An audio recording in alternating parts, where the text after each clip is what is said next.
أعوذ بالله من الشيطان الرجيم بسم الله الرحمن الرحيم أتل ما أوحي إليك من الكتاب وأقم الصلاة إن الصلاة تنهى عن الفحشاء والمنكر ولذكر الله أكبر والله يعلم ما تصنعون বিতাড়িত শয়তান থেকে আল্লাহর কাছে পানাহ চাই। পরম করুণাময় অতি দয়ালু আল্লাহর নামে শুরু করছি। উতলু তুমি তেলাওয়াত করো মা উহিয়া ইলাইকা মিনাল কিতাব, কিতাবের যা কিছু তোমার উপরে নাজিল হয়েছে। ওয়া আকিমিস সালাতা নামাজকে কায়েম করো। الصلاة تنهى عن الفحشاء والمنكر, নিশ্চয়ই সালাত সব ধরনের ফাহিশা কাজ থেকে, নিষিদ্ধ কাজ থেকে দূরে রাখে। ওয়ালা যিকরুল্লাহি আকবার, আর অবশ্যই আল্লাহর জিকির হলো সবচেয়ে বড়। আল্লাহু ইয়ালামু মা তাসনাউন, আর তোমরা যা কিছু করো কেউ না জানুক, তোমরা যা কিছু করো আল্লাহ সব জানে। কার কথা? জবান ছেড়ে মুসলমানের মতো চিৎকার করে বলুন, কার কথা? এই হচ্ছে যে আয়াতটি তেলাওয়াত করেছি তার শাব্দিক তর্জমা। সম্মানিত ভাই সব, আল্লাহ তাআলা আমাদেরকে সৃষ্টি করি দুনিয়াতে যে যার মতো চলবো এরকম ভাবে ছেড়ে দেন না। সৃষ্টির পিছনে তার কোনো উদ্দেশ্য আছে না নাই? যেমন এই মাহফিলটা আপনারা আয়োজন করেছেন, মাহফিলের একটা উদ্দেশ্য আছে না নাই?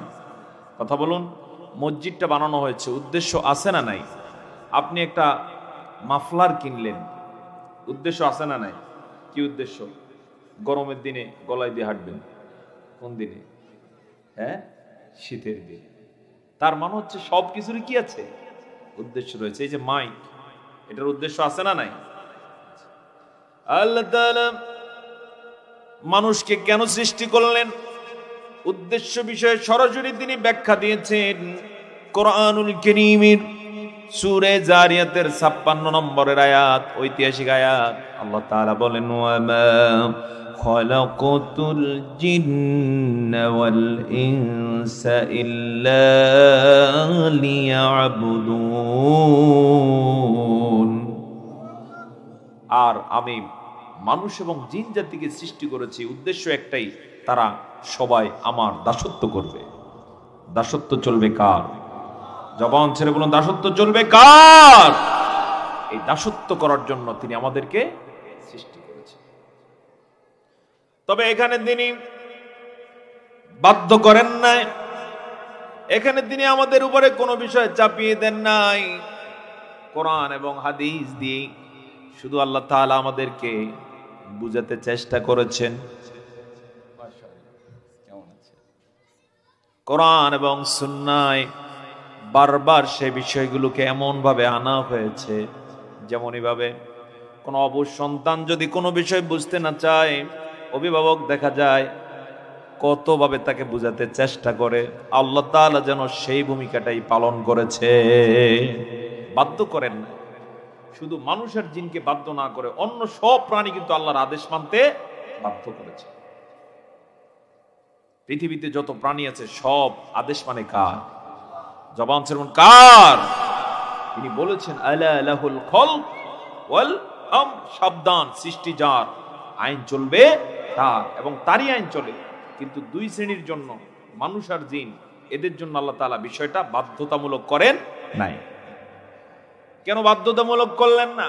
জবাব হলো, আল্লাহ তাআলা এই দুই শ্রেণীর জন্য বিশাল একটা পরকাল রেখেছেন, যার শুরু আছে শেষ হবে না। পক্ষান্তরে অন্য যত প্রাণী আছে তারাও পরকালে উঠবে, কিন্তু পরকালে ওই যে হিসাব নিকাশ শুরু হওয়ার আগে আল্লাহ তাআলা অন্যান্য প্রাণীদের হিসাবগুলো ক্লোজ করে দিবেন, কারণ তাদের জন্য জান্নাতও নাই জাহান্নামও নাই। আপনারা জেনে থাকবেন এই হাদিস। হাশরের ময়দানে সব সৃষ্টিকে আল্লাহ তাআলা উঠাবেন। সব সৃষ্টিকে উঠানোর পরে মানুষ আর জিনেরা দেখবে প্রথমে তাদের সামনে ওই প্রাণীকুলের হিসাব শুরু হয়ে যাবে। সেখানে দেখা যাবে এক ছাগল আরেক ছাগলের বিষয়ে আল্লাহর কাছে ফরিয়াদ জানাবে, আল্লাহ তাআলা ওর শিং ছিল ধারালো, স্বাস্থ্য ছিল ভালো, আমাকে আঘাত করেছে, আমি করি না। আল্লাহ তাআলা জবাব চাবেন, সে স্বীকার করবে। সাথে সাথে আল্লাহ তাআলা বলবেন, ঠিক আছে, ওই শিং তোমাকে দেয়া হলো, ওই স্বাস্থ্য তোমাকে দেয়া হলো, প্রতিশোধ গ্রহণ করো। সে তখন প্রতিশোধ গ্রহণ করবে। এভাবে সবাই সবার প্রতিশোধগুলো পাওয়ার পরে ঠান্ডা হয়ে যাবে, কোনো কথা নাই। এবার আল্লাহ তাআলা বলবেন, তোমরা তোমাদের সবার বিচার পেয়েছো কিনা? সবাই সমস্যরে খুশি হয়ে বলবেন, আল্লাহ তাআলা বিচার পেয়েছি। তখনই আল্লাহ তাআলা তাদের চ্যাপ্টারটা ক্লোজ করার জন্য বলবেন, তোমরা এবার মাটির সাথে মিশে যাও। এই দৃশ্য দেখার পরে মানুষের মধ্য থেকে জালেম যেগুলো ছিল, নাফরমান যেগুলো ছিল, আরেকজনের অধিকার নষ্ট করেছে, আরেকজনকে আঘাত করেছে, অহংকারী জীবন যাপন করেছে, এগুলো বারবার চিন্তা করবে যে আমি যদি এর মতো এরকম মাটি হয়ে যেতাম। আল্লাহ তাআলা সেই কথাটা এভাবে বলেছেন, ইয়াউমা ইয়াকুমুর রূহু ওয়াল মালাইকাতু সাফফান লা ইয়াতাকাল্লামুনা ইল্লা মান আযিনা লাহুর রাহমান ওয়া ক্বালা সাওয়াবা যালিকাল ইয়াউমুল হক ফামান শাআ اتخذ إلى ربه مآبا إنا أنذرناكم عذابا قريبا يوم ينظر المرء ما قدمت يداه ويقول الكافر يا ليتني كنت ترابا সেদিন ইয়াউমা ইয়াকুমুর রূহ ওয়াল মালাইকা, যত প্রাণ রয়েছে, ফেরেশতাগণ রয়েছে, সব দাঁড়িয়ে যাবে সফফান, সারিবদ্ধভাবে। কেউ কারোর সাথে কথা বলবে না, অনুমতি নেই। কার ভয়ে কথা বলবে না? শুধু সেই কথা বলার সুযোগ পাবে যাকে আল্লাহ তাআলা অনুমতি দিবে। ওয়াকালা সাওয়াবা, সেদিন সবাই সত্য কথা বলবে, কারণ ওখানে মিথ্যা চলে না। আল্লাহ তাআলা বলেন, যালিকাল ইয়াউমুল হক, সেই দিনটাই হলো সত্য দিন, কারণ সেখানে মিথ্যা নাই, ধোঁকাবাজি নাই, জুলুম নাই, চাঁদাবাজি নাই, কোনো অন্যায় নাই। যালিকাল ইয়াউমুল হক ফামান শাআ ইত্তাখাযা ইলা রাব্বিহি মাআবা। আল্লাহ তাআলা বলেন, সুতরাং যার ইচ্ছা হয় সেই দিনটার প্রস্তুতি নিক, আর যার ইচ্ছা হয় না অসুবিধা নাই, কারণ সেই দিন আছে না নাই। এক পর্যায়ে যখন পশু পাখির সবগুলোর হিসাব নিকাশ করে তাদেরকে মাটির সাথে মিশিয়ে দেয়া হবে, মানুষের মধ্য থেকে, জিনের মধ্য থেকে যারা জুলুম করেছে তারা বলে উঠবে, ইয়া লাইতানি, হায় আফসোস, হায় আমার দুর্ভোগ, কুনতু তুরাবা, এগুলো যেমন আমার চোখের সামনে মাটি হয়ে গেল, আমিও যদি এমন মাটি হয়ে যেতে পারতাম তাহলে সামনে যে ভয়াবহ আমার হিসাব আছে বাচ্চা যাইতাম। কিন্তু আল্লাহ তাআলা জানিয়ে দিয়েছেন বাঁচার কোনো সুযোগ। সেখানে অবশেষে হিসাব নিকাশ যখন শুরু হয়ে যাবে, কেমনটা হবে? কোরআনের পরতে পরতে সূরায় সূরায় কথা আছে না নাই? আল্লাহ তাআলা সূরা ইয়াসিনের 65 নম্বর আয়াতে বলেন, আল ইয়াউমা নাখতিমু আলা আফওয়াহিহিম ওয়া তুকাল্লিমুনা আইদিহিম ওয়া তাশহাদু আরজুলুহুম বিমা কানু ইয়াকসিবুন।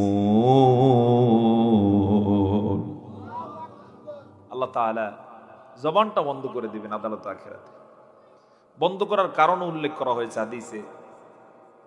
সবগুলোর যখন সমানে বলবেন, কি করছিস বল, দুই একটা চান্স পেয়ে, দুনিয়াতে যেমন মিথ্যা সাক্ষী দেওয়ার অভ্যাস আছে, মিথ্যা কথা বলার অভ্যাস আছে, চেয়ার পেলে মাইক পেলে যেরকম বাড়াবাড়িমূলক কথা বলার অভ্যাস আছে, এই অভ্যাস সেখানেও ছাড়বে না, উল্টাপাল্টা বলা শুরু করবে।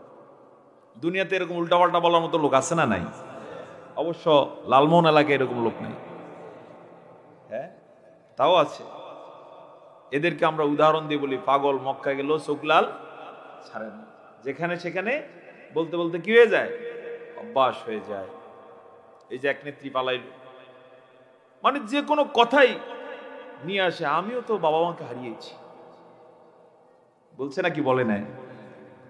এই এক স্লোগান দিয়ে কতবার যে সে দেশের কত কিছু খেয়ে গেল। আপনারা অবাক হবেন, একজন মানুষের বেঁচে থাকার জন্য কয় টাকা লাগে, কিন্তু এই মহিলাকে লালন পালন করার জন্য শুধু ২৫০০ সেনাবাহিনী, নৌবাহিনী, বিমান বাহিনী, পুলিশ সদস্যের বেতন দেয়া লাগতো। কয় হাজারের? ২৫০০। আপনি চিন্তা করছেন? তাও তাদের কারো বেতন ৪০,০০০-এর নিচে নেই, কমপক্ষে কত ৪০। এগুলো শুধু তাদেরকে তার নিরাপত্তার জন্য ব্যবস্থা রেখেছে। মোট কত হাজার? ২৫০০। আর এই ২৫০০-এর প্রোটোকল পেয়ে কত সুন্দর সুন্দর কথা যে তিনি বলতেন, বয়ান দিতেন, যে বয়ানের অধিকাংশ সত্য না মিথ্যা, আসতে বলুন সত্য না মিথ্যা। এরপর আরো কত কিছু দেখানো। তো কেন এরকম? এর কারণ হচ্ছে পরকাল যে একটা আছে, হয়তো এদের জানা ছিল না। আমার বন্ধুগণ, তো এরকম এই অভ্যাস যাদের দুনিয়া তো আছে, আদালতে আখিরাতে যখন আল্লাহ চান্স দিবেন, কি করেছো বলো? হয়তোবা জীবনে কোনদিন আল্লাহর কোরআনের জন্য সামান্য একটু অবদান রাখে নাই, কিন্তু বলতে যাবে আল্লাহ তোমার কোরআনের জন্য আমি বিশ্ব উল্টে ফেলছি। ওই যে এক ডাকাইতের মতো, আমি ৭০-৮০ রাকাত প্রতিদিন তাহাজ্জুদ নামাজ পড়ি বলছে নাকি বলে নাই? কি শুনছেন আপনারা? হ্যাঁ, ৭০ থেকে ৮০ রাকাত তাহাজ্জুদ পড়ে। আপনারা বলেন তো, প্রত্যেকদিন যদি ৭০ থেকে ৮০ রাকাত পড়ে, সে মানুষ না ফেরেশতা হয়ে যায়? কিন্তু আমরা কি দেখলাম, সে তো পালিয়ে গেল। তার মানে হচ্ছে এখানে প্রতারণা আছে না নাই? কথা বলুন। আদালত আখিরাতে এরকম বলতে যাবে, তখন আল্লাহ তাআলা তাৎক্ষণিক বলবে, আচ্ছা কি করেছো, এবার ব্যবস্থা নিচ্ছি। জবান কি বন্ধ। জবান বন্ধ হওয়ার সাথে সাথে অবস্থাটা কেমন হবে? আল্লাহ তাআলা বলছেন, ওয়াতুকাল্লিমুনা আইদিহিম, আমার সাথে তখন কথা বলবে তাদের হাতগুলো। জোরে বলুন সুবহানাল্লাহ। হাত যখন বলা শুরু করবে আল্লাহর কাছে, তখন বলবে আল্লাহ ওই তাহাজ্জুদ পড়বে দূরের কথা, ফজরের নামাজ পড়তো না। আল্লাহ তাআলার কাছে বলা শুরু করবে, আল্লাহ ওই বলছে শান্তিবাদী, কিন্তু হাত দিয়ে হাজার মানুষের গায়ে হাত তুলেছে, জমিনের আইল ঢেলছে, ওজনে কম দিয়েছে, খাদ্যে ভেজাল মিশিয়েছে, কত ধরনের আরো শত সহস্র প্রতারণা করেছে। হাত সবগুলো বলে দিবে কার কাছে? জবান ছেড়ে বলুন কার কাছে? বলার সাথে তো এতটুকু হইলি কথা ছিল, কিন্তু পা সাথে আছে না নাই? আল্লাহ তাআলা বলেন, ওয়া তাশহাদু আরজুলুহুম বিমা কানু ইয়াকসিবুন। হাত বলার সাথে সাথে পা বলবে আল্লাহ আমি সাক্ষী, যা হাত বলছে সব ঠিক আছে। সুবহানাল্লাহ বলবেন না? ওই যখন এই দৃশ্য দেখবে চোখের থেকে পানি ঝরবে, বলবে হায় রে, এই হাতে কত আমি মালিশ করলাম, তেল মালিশ করছি, লোশন মালিশ করছি, আজকে সে হাত আমার কি পক্ষে না বিপক্ষে? শুধু তাই না, আল্লাহ তাআলা আরো বলেন, ইয়াউমা তাশহাদু আলাইহিম আলসিনাতুহুম। সুবহানাল্লাহ। এমনকি এক পর্যায়ে জিহ্বাও তার বিপক্ষে আল্লাহর কাছে বলে দিবে। অন্যত্র বলেছেন আল্লাহ তাআলা, এই চামড়া আছে না, চামড়াও বলবে। সব কিছু আল্লাহর কাছে খুলে খুলে বলবে, যেন আপনজন পেয়ে গেছে। বলুন না সুবহানাল্লাহ। এই যে মাঝে মাঝে কোনো পুত্রবধূ শ্বশুর বাড়িতে যখন কষ্ট পায়, ওখানে বলতে পারে না, 6 মাস 9 মাসে বাবার বাড়িতে বেড়াতে আসলো, খুঁটে খুঁটে মার কাছে সব বলে নাকি বলে না? এরকম ঘটনা আছে না না আপনাদের? বলে। কেন বলে? কারণ তার আপনজনের কাছে সে চলে এসেছে, নির্দ্বিধায় নির্ভয়ে মনের ব্যথাগুলো তখন খুঁটে খুঁটে বলে দেয়। আমার বন্ধুগণ, এই হাতের মূল মালিককে, জবানের মালিককে, আমাদের সব অঙ্গ প্রত্যঙ্গের মালিককে। মালিক যখন বলবেন ও আমার সৃষ্টি আমার কাছে সব খুলে বলো, তখন স্বেচ্ছায় সমানে সব কিছু আল্লাহর কাছে বলে দিবে। বিমা কানু ইয়াকসিবুন, এখানে মাজি ইস্তিমরারি আল্লাহ ব্যবহার করছেন। যত কিছু সে করছে বালেগ হওয়ার পর থেকে মৃত্যু পর্যন্ত সব খুঁটে খুঁটে সমান আল্লাহর কাছে বলে। এই পর্যন্ত হলেই কথা ছিল, কিন্তু এই পর্যন্তই শেষ হবে না। সাথে দুজন ফেরেশতা আছেন না নাই? আল্লাহ তাআলার ভাষা কিরামান কাতিবিনা ইয়ালামুনা মা তাফআলুন। দুজন সম্মানিত ফেরেশতা, এবং আল্লাহ তাআলার এত লেটেস্ট এবং খুব বিস্ময়কর প্রযুক্তি আমাদের সাথেই আছে, কোনোদিন দেখা হবে না, কথাও হবে না। তারা আমরা যা কিছু করছি করব সব কিছু লিখে রাখতেছে। একজন যত নেকের কাজ হয় তাৎক্ষণিক লিখে রাখেন, আরেকজন যত পাপের কাজ হয় তাৎক্ষণিক লিখে রাখেন। এটাই তাদের ডিউটি। আরো আছে, আল্লাহ তাআলা সূরা কফের 18 নম্বর আয়াতে বলেন, মা ইয়ালফিজু মিন কওলিন ইল্লা লাদাইহি রাকীবুন আতীদ। কেউ যদি একটা শব্দ উচ্চারণ করে, এই যে যেমন আপনারা কোরআনের কথা শুনে আল্লাহ বলেছেন, কেউ হয়তো মূল্যায়ন করবে না, কারো কাছে এই তথ্য থাকবেও না। আল্লাহ তাআলা বলেন এই শব্দটাও সংরক্ষণের জন্য আলাদা একজন ফেরেশতা আছেন, তিনি দায়িত্ব পালন করছেন। তিনি সব সময় আপনার মুখ থেকে বের হতে না হতে তিনি রেকর্ড করে ফেলেন। এই ফেরেশতা এগুলো আদালত আখিরাতে সাবমিট করে দেবে। আল্লাহ, তোমার আব্দুল্লাহ পিতা অমুক চরফাতা এলাকায় বসবাস ছিল, সারা জীবনে এতবার সে এই শব্দ উচ্চারণ করেছে। শব্দ যে উচ্চারণ করলে রেকর্ড করা যায়, পৃথিবীকে সর্বপ্রথম জানিয়েছে আল কোরআন। যদি বলুন না সুবহানাল্লাহ। আর আজকে সেটা সত্যায়ন করছে ক্যামেরা, মোবাইল, অন্যান্য রেকর্ডার ডিভাইসগুলো। এতটুকুই নয়, আল্লাহ তাআলা আরো তথ্য পেশ করছেন সূরা জিলজালের মধ্যে বলেন, ইয়াউমা ইযিন তুহাদ্দিসু আখবারাহা বিআন্না রাব্বাকা আওহা লাহা।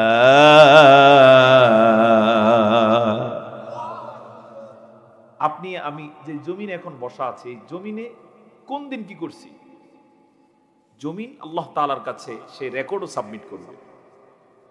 এজন্য জমিনকে মনে করবেন না মৃত, কিছুই বুঝি জানে না। এই জমিনে যা কিছু তা করে যাচ্ছেন, মনে করবেন না যে সে আপনার আমার এই তথ্য রেকর্ড করতে পারে না। এই তথ্য সে রেকর্ড করে কোরআন বলে দিয়েছে। এই সবগুলো সহকারে তারে ধরা হবে কোথায়? আখিরাতে। এভাবে ধরার কারণে এক পর্যায়ে সে বলবে, হায় আফসোস, আজকে যদি কি হয়ে যেতাম, মাটি হয়ে যেতাম। দুনিয়াতে তো ভাব এরকম ছিল, আমি যদি আরো 15 বছর ক্ষমতায় থাকতে পারতাম, 20 বছর, 30 বছর, 40 বছর, আর আদালতে আখিরাতে চাপে আমি যদি এখনই মরতাম, আমি যদি মাটি হয়ে যেতাম, আমি যদি গরু শুকর ছাগলের মতো আমি হয়ে যেতাম, কিন্তু তাকে ছাড়া হবে না।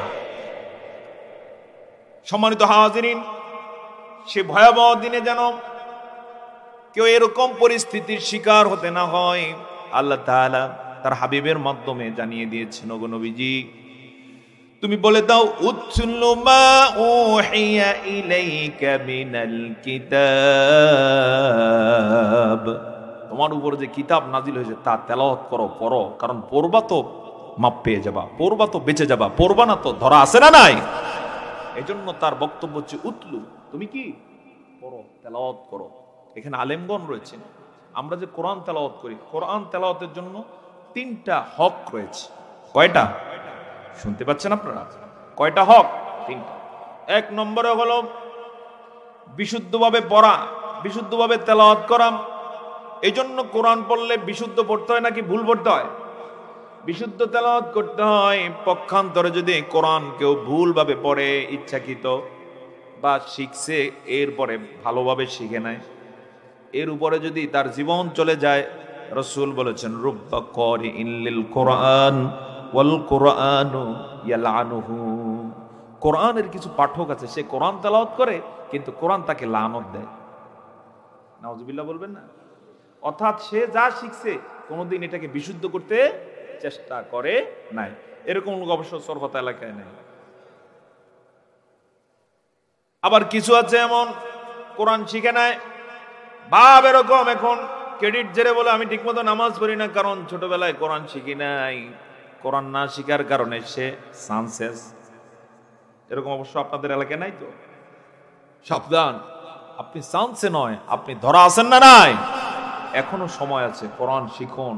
এখনো সময় আছে, কোরআনের কাছে আসুন, কিসমত খুলে যাবে। খুলে দিবেন কে? আর এই অবস্থায় যদি চলতে থাকে তাহলে ওই দিনের জন্য অপেক্ষা করুন, যেই দিনে এমন ভাবে ধরা হবে, চেষ্টা করেন গরু ছাগলের মতো মাটি হয়ে যাওয়ার জন্য, কিন্তু পার পাওয়া যাবে না। সম্মানিত হাজিরিন, তেলাওয়াতে আরেকটা হক হলো, যা কিছু তেলাওয়াত করা হয়, পড়া হয়, সেটা বুঝে পড়তে চেষ্টা করা। যেমন আল্লাহ তাআলা এখানে কি বলছেন এটা বুঝতে চেষ্টা করুন। তিনি বলছেন উতলু মা উহিয়া ইলাইকা মিনাল কিতাব,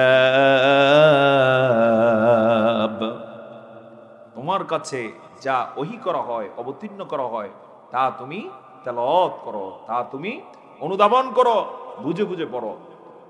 তেলাওয়াতের 3 নম্বরের হক হলো, যা কিছু তেলাওয়াত করা হয়, যা কিছু সে বুঝবে সেই অনুযায়ী আমল করবে। কি করতে হবে? কোরআনের কথা বলা হলো, ওয়াজ আলোচনা করা হলো, আর সে তারে না রে বন্ধুরে, ওয়াজ শুনলাম যাইতে যাইতে ভুলে গেল, বা বলল মাশাআল্লাহ ভালো কথাই শুনছিলাম, কিন্তু মানার ক্ষেত্রে নাই, হক আদায় হলো না। জবাব দেয়া লাগবে নাকি লাগবে না? তাহলে তেলাওয়াতের হক কয়টা? সকলে বলুন কয়টা? 1 নম্বরে বিশুদ্ধভাবে তেলাওয়াত করা। 2 নম্বরে কি? বুঝে বুঝে পড়া, বুঝে বুঝে পড়া। এজন্য কোরআন থেকে যেখান থেকে আপনি তেলাওয়াত করবেন বুঝার চেষ্টা করতে হবে। এখন বলতে পারেন হুজুর আমি তো আলেম নয়। এই জমানায় আমাদের জন্য আল্লাহর পক্ষ থেকে বিরাট নেয়ামত হলো কোরআন বাংলায় আছে না নাই? অনুবাদ পাওয়া যায় নাকি যায় না? বিরাট নেয়ামত। এখন থেকে 300-400 বছর আগে কল্পনাও করা যেত না। এখন থেকে 200-250 বছর আগে কোরআন যে অ্যাভেলেবেল এভাবে মোবাইলের মাধ্যমে আমার আপনার হাতের নাগালে আসবে, কেউ কল্পনা করছে? আল্লাহ তাআলা সহজ করে দিয়েছেন। যারা বলুন না সুবহানাল্লাহ। এরপর আল্লাহ তাআলা সহজ করে দিয়েছেন, আলেমরা আমাদের কাছেই আছে। আপনার বাসার কাছে যে মসজিদ, খতিব সাহেব, ইমাম সাহেব কোরআনেরই তারা পাখি, ছাত্র। আপনি যদি কখনো চান যে হুজুর আমাকে সূরা কাফিরুনের অর্থটা বলেন, আমি বুঝি না, আপনাকে বলবে নাকি বলবে না? এই একটা জায়গা আছে যারা টাকা চাবে না। আপনি অ্যাডভোকেটের কাছে যান কোনো বিষয়ে ফয়সালার জন্য, ফি দেয়া লাগে নাকি লাগে না? আপনি ডাক্তারের কাছে যান কোনো বিষয়ে পরামর্শ চাওয়ার জন্য, অবশ্য ডাক্তার টাকা পয়সা নেয় না, হ্যাঁ নেয়, কিন্তু আলহামদুলিল্লাহ আলেমদের কাছে যান, আপনার যে ইমাম সাহেব রয়েছেন, খতিব সাহেব রয়েছেন, মাদ্রাসার প্রিন্সিপালের কাছে যান, কয়েক ঘন্টা সময় নেন, কোনোদিন বলবে না ফি দেন আমার 1000 টাকা, বলবে? আলহামদুলিল্লাহ বলবেন না? এজন্য এই রত্ন যত্ন করতে শিখুন, এই রত্নকে কাজে লাগান, আপনিও গেইন, তিনিও গেইন করবেন ইনশাআল্লাহ। সম্মানিত হাজিরিন, এরপর আল্লাহ তাআলা বলছেন ওয়া আকিমিস সালাতা, আর তুমি নামাজকে কায়েম করো। কায়েমের 2টো অর্থ রয়েছে। 1 নম্বর হলো 5 ওয়াক্ত সালাত গুরুত্ব দিয়ে জামাতের সাথে তুমি আদায় করো। আর যদি জামাতের সাথে আদায় করা হয়, আল্লাহ তাআলার বক্তব্য হলো ইন্নাস সালাতা তানহা আনিল ফাহশাই ওয়াল মুনকার, নিশ্চয়ই নিশ্চয়ই সালাত জীবনের যত ফাহিশা রয়েছে, নিষিদ্ধ কাজ আছে, সবগুলো থেকে বাঁচিয়ে দিবে, সব থেকে দূরে সরিয়ে দিবে। জোরে জোরে বলুন সুবহানাল্লাহ। যেই সমাজে সালাত থাকবে ওই সমাজে কখনো অন্যায় থাকবে না।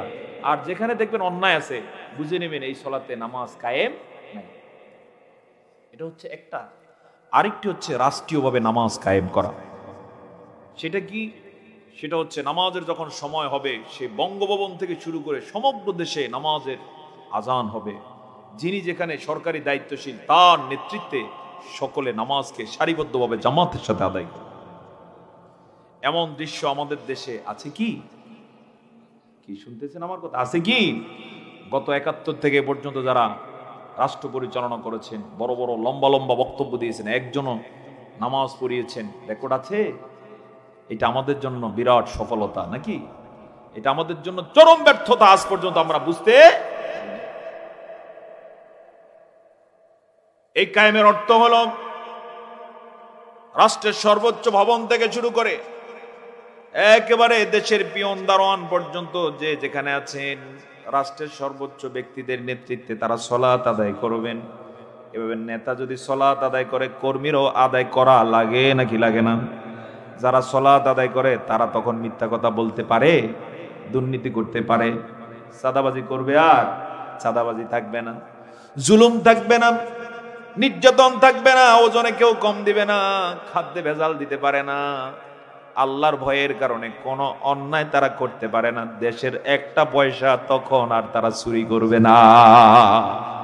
এজন্য আল্লাহ তাআলার ভাষণ হলো ইন্নাস সালাতা তানহা আনিল ফাহশাই ওয়াল মুনকার, নিশ্চয়ই সালাত যত ধরনের ফাহিশা আছে, অশ্লীলতা আছে, বেহায়াপনা আছে, ওয়াল মুনকার যত নিষিদ্ধ কাজ আছে যেগুলো আল্লাহ নিষেধ করে দিয়েছেন, নামাজ পড়ার কারণে দেখা যাবে নামাজি সেই কাজ থেকে নিজেই দূরে সরে আসবে। এক মহিলার সম্পর্কে একবার রাসূলকে বলা হলো, ইয়া রাসূলুল্লাহ, এই মহিলা নামাজও পড়ে, অন্যায় করে। রাসূল বললেন তাকে পড়তে দাও, এই নামাজি তাকে ঠিক করে পড়বে। পরে কয়েকদিন পরে ঠিকই লোকেরা রিপোর্ট দিছে, ইয়া রাসূলুল্লাহ, লোকটা, মহিলাটা ভালো হয়ে গেছে। কেন? কারণ ওই নামাজ তাকে ওই অন্যায় থেকে কি ফিরিয়ে এনেছে। এটার আমি একটু ছোট্ট উদাহরণ দেব। ও চরপতাবাসী, আমরা যখন সালাতে দাঁড়াই, কার সামনে দাঁড়াই? খুব খেয়াল করুন, এটা কত কঠিন এবং কত বাস্তবসম্মত একটা ট্রেনিং। আমরা যখন দাঁড়াই সেখানে প্রথমে কি পড়তে হয়? আল্লাহু আকবার। এটারে বলে তাকবীরে তাহরিমা। তাকবীরে তাহরিমার মানে হলো আল্লাহর বরত্ব ঘোষণা করে দুনিয়ার সব কাজ হারাম করে দিলাম, দাঁড়িয়ে গেলাম। এখন যদি কেউ এসে পিছন থেকে আপনারা সালাম দেয়, জবাব দিবেন? আবেগে জবাব দিয়ে দিলেন, তাহলে নামাজ কি শেষ? এরপর আপনি কোন সুসংবাদ শুনলেন যে দোস্ত তুমি তো নামাজ পড়ো, তোমার বিয়ের সংবাদ আছে, আপনি হুট করে হেসে দিলেন, নামাজ আছে না শেষ? নামাজও শেষ, উযুও শেষ। তার মানে হলো আপনি কোন সংবাদও এখানে নিতে পারবেন না। কেন? কারণ আপনি দাঁড়াইছেন কার সামনে? আবার কেউ এসে বলল তোমার দাদা মারা গেছে, আপনি নামাজের মধ্যে কেঁদে দিলেন, তাহলে নামাজ আছে না শেষ? তার মানে হচ্ছে এখানে দুনিয়ার কোনো হিসাব নিকাশে সংবাদে হাসাও যাবে না, কাদাও যাবে না। তার মানে হচ্ছে এখন কানেকশন কার সাথে? জবান ছেড়ে বলুন, কার সাথে? এরপর আপনি সেখানে সানা পড়লেন, আপনি সেখানে বললেন সুবহানাকা আল্লাহুম্মা ওয়া বিহামদিকা ওয়া তাবারাকা ইসমুকা ওয়া তাআলা জাদ্দুক ওয়া লা ইলাহা গায়রুক। কত চমৎকার কথা! আপনি বলছেন সুবহানাকা, আল্লাহ আপনি পবিত্র, ওয়া বিহামদিকা সব প্রশংসা আপনার জন্য, ওয়া তাবারাকা ইসমুকা বরকতময় আপনার নাম, ওয়া তাআলা জাদ্দুকা সর্বোচ্চ আপনার সম্মান, ওয়া লা ইলাহা গায়রুকা আপনি ছাড়া কোনো ইলাহ হতেই পারে না। সুবহানাল্লাহ বলবো না? এগুলো সব সময় কার সাথে বলি? এসার সময় কথা ছিল নাকি ছিল না? এরপরে শুরু হয় একটু পরে তাআউযুজ এবং তাসমিয়া। আমরা পড়ি আউযু বিল্লাহি মিনাশ শাইতানির রাজিম। অর্থ কি? বিতাড়িত শয়তান থেকে আল্লাহর কাছে পানাহ চাচ্ছি। পরম করুণাময় অতি দয়ালু আল্লাহর নামে শুরু। এরপরে কোন সূরা? প্রথমে কোন সূরা? সূরা ফাতিহা। দেখুন সেখানে কি বলেন, আলহামদুলিল্লাহি রাব্বিল আলামিন আর রাহমানির রহিম মালিকি ইয়াউমিদ্দিন। মুখস্থ আছে না সবার? পড়েন সবাই। ইয়াকা না'বুদু ওয়া ইয়াকা নাস্তাঈন ইহদিনাস সিরাতাল মুস্তাকিম সিরাতাল লাযীনা আন'আমতা আলাইহিম গায়রিল মাগযুবি আলাইহিম ওয়ালাদ-দাল্লিন। সমস্ত প্রশংসা জগৎ সমূহের প্রতিপালক আল্লাহর জন্য। All the praise and thanks for Allah, the Lord of the আলামিন, আর রহমানির রহিম, the most gracious, the most merciful, যিনি পরম করুণাময়, অতি দয়ালু। মালিক ইয়াউমিদ্দিন, বিচার দিনের মালিক। ইয়্যাকা না'বুদু ওয়া ইয়্যাকা নাস্তাঈন, আমরা একমাত্র তোমারই ইবাদত করি এবং একমাত্র তোমারই সাহায্য চাই। ইহদিনাস সিরাতাল মুস্তাকিম, আমাদেরকে সরল সঠিক পথে চালাও। সিরাতাল লাযীনা আন'আমতা আলাইহিম, তাদের পথে আমাদেরকে পরিচালিত করো যাদের প্রতি তুমি অনুগ্রহ করেছো। গায়রিল মাগদুবি আলাইহিম, তাদের পথে আমাদেরকে নিও না যাদের উপর তোমার গজব পড়ে গেছে। এর তাফসীর হলো, পৃথিবীর যত ইহুদি আছে, ইহুদিদের মতবাদ যারা লালন করে, ইহুদিদের সাথে যারা সম্পর্ক রেখে চলে, তাদের মতো বেহা বেলেল্লাপনায় যারা চলে, তাদের পথে আমাদেরকে নিও না। ওয়ালাদ-দাল্লিন, আর যারা পথভ্রষ্ট হয়ে গেছে তাদের পথ আমাদেরকে পরিচালিত করো না। তারা কারা? তারা হলো খ্রিস্টানেরা, খ্রিস্ট ধর্মের অনুসারী যারা, খ্রিস্টানদের সাথে সম্পর্ক রেখে চলে যারা, খ্রিস্টানদের মতবাদ যারা লালন করে। ওগো আল্লাহ, আমাদেরকে তাদের পথে তুমি নিও না। এভাবে নামাজে কথা কার সাথে? আসতে বলবো না, কার সাথে? এই কারণে আল্লাহর কোন গোলাম যখন সলাতে সূরা ফাতিহা তেলাওয়াত করে, আল্লাহ তাআলা সরাসরি তখন তার সাথে কথা বলতে থাকে। হাদিস, রাসূল করিম সাল্লাল্লাহু আলাইহি ওয়াসাল্লাম বলেছেন, আল্লাহর কোন গোলাম যখন বলেন আলহামদুলিল্লাহি রাব্বিল আলামিন, তখন আল্লাহ কি বলেন জানেন? সুনানে তিরমিজির বর্ণনা, তিনি বলেন হামিদানি আবদি, আমার গোলাম আমার প্রশংসা করলো। আল্লাহ তাআলা ফেরেশতাদেরকে সামনে রেখে বলেন এবং তিনি তৃপ্ত হন। তিনি যে জন্য সৃষ্টি করেছেন, ফেরেশতাদেরকে বুঝান যে আমার গোলাম দেখো সেই কাজটা করছে। তিনি মুগ্ধ হয়ে যান। আল্লাহর গোলাম যখন বলেন আর রহমানির রহিম, আল্লাহ তাআলা বলেন মাজ্জাদানি আবদি, আমার বান্দা আমাকে সম্মানিত করেছে। যখন আল্লাহর গোলাম পড়েন মালিক ইয়াউমিদ্দিন, তখন আল্লাহ তাআলা বলেন ইসনা আলাইয়া আবদি, আমার বান্দা আমার গুণকীর্তন করছে। সুবহানাল্লাহ। যখন আল্লাহর গোলাম পড়েন ইয়্যাকা না'বুদু ওয়া ইয়্যাকা নাস্তাঈন, আমরা একমাত্র তোমারই সাহায্য চাই। আমরা সাহায্য চাই কার? আসতে বলবেন, সাহায্য চাই কার? নাকি সরকারের, নেতা নেত্রীর, পার্শ্ববর্তী দেশের? এরকম ঘটনা আছে না নাই? এরকম ডাকাত আছে না নাই? সাহায্য চাইছে তাদের, এখন গজব তারা করে বেড়ায়। এই জন্য সাহায্য চাইতে হবে কার কাছে? আল্লাহ ছাড়া কারো সাহায্য চাওয়া জায়েজ। আর আল্লাহ ছাড়া যারা সাহায্য চায় অন্যের কাছে, তাদের জন্য মায়ের আছে না নাই? এই যে হিন্দুরা সাহায্য চায় কার কাছে? মূর্তির কাছে। সে মূর্তির কাছে সাহায্য চায় মুসলমানদের সাথে আসছে লড়াই করার জন্য। অতীতে এরকম রেকর্ড আছে না নাই? অবস্থা এমন বলবেন না, মাত্র কয়জন আসছে? কেন টিকতে পারে না? কারণ ওরা যাদের কাছে নমনম করে, ওরা তাদেরকে সাহায্য করতে পারে না। সাহায্য করবে কোত্থেকে? তাদের দেবদেবীর পিছনে লাঠি আছে না? নিজেরা এমনি দাঁড়াইতে পারে না, কি দিয়ে দাঁড়াইতে হয়? তাও লাঠি নিজে দিতে পারে না, আরেকজনে কি দিয়ে তারপরে দাঁড় করায়। পিছনে দিয়ে যদি ভালো করে দেখা হয়, দেখা যাবে কি আছে, হ্যাঁ, শুধু তাও লাঠি দেয়। আর সামনে দিয়ে বলে আমার জ্ঞান বাড়াইয়া দাও, আমার ক্ষমতা দাও। এটা যে আসলে বোঝা যায়, জ্ঞান থাকলে এটা ব্যাখ্যা করার দরকার নাই। তো সম্মানিত হাজিরিন, এই জন্য সাহায্য চাইতে হবে কার কাছে? জবান ছেড়ে বলুন, কার কাছে? এজন্য মুসলমান সংখ্যা কম হলো, যত কাফের মুশরিক আছে বারবার তাদের বিপক্ষে বিজয় লাভ করেছে। ঘটনা আছে না নাই? লক্ষণ সেনের মোকাবেলায় হযরতে ইখতিয়ার উদ্দিন মোহাম্মদ বখতিয়ার খিলজি তার জ্যান্ত উদাহরণ। এছাড়া হাজার ইতিহাস আছে, বলতে গেলে ইতিহাসের চ্যাপ্টার থেকে কয়েকটা ঘটনা বললে আলোচনার সময় শেষ হয়ে যাবে, আমি সেদিকে যাব না। সম্মানিত বন্ধুগণ, এই জন্য আল্লাহ তাআলা শিখালেন তোমরা পড়বা ইয়্যাকা না'বুদু ওয়া ইয়্যাকা নাস্তাঈন, আমরা একমাত্র তোমারই সাহায্য চাই এবং একমাত্র তোমারই ইবাদত করি। সুবহানাল্লাহ। আমরা একমাত্র তোমারই ইবাদত করি এবং একমাত্র তোমারই সাহায্য চাই। আল্লাহর গোলাম যখন এভাবে বলেন, তখন আল্লাহ তাআলা ফেরেশতাদেরকে সাক্ষী রেখে বলেন, আমার ফেরেশতারা আমার গোলাম বলছে সে আমারই দাসত্ব করে এবং আমারই সাহায্য চায়, সুতরাং হাদা বাইনি ওয়া বাইনা আবদি, এই আয়াতকে আমি আর আমার বান্দার মাঝে ভাগ করে নিলাম।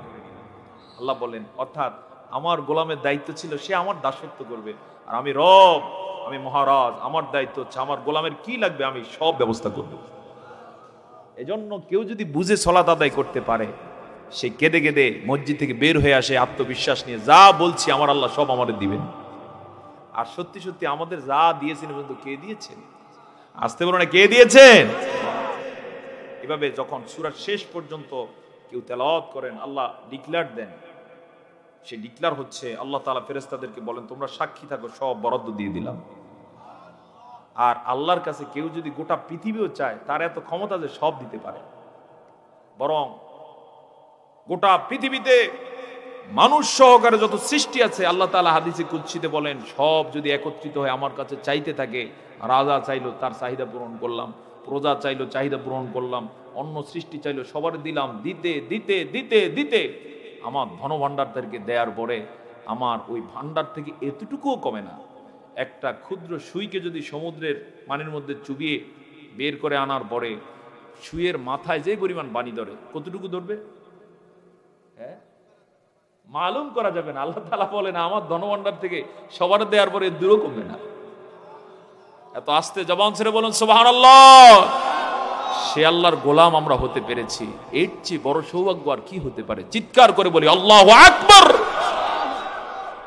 সম্মানিত হাজিরিন, এই জন্য আল্লাহর কোন গোলাম যখন বুঝে বুঝে এভাবে সালাত আদায় করে, ওই সালাত পরে আসার পরে সে যখন দোকানের ক্যাশে বসবে, হতে পারে অল্প দামের কর্মচারী, হতে পারে অল্প বেতন, তার সামনে লাখ টাকা মালিকের আছে, যেহেতু আল্লাহর সাথে কথা বলে এসেছে, লাখ টাকার মালিক খোঁজ খবর না নিলেও সে এক পয়সা এদিক সেদিক করবে না।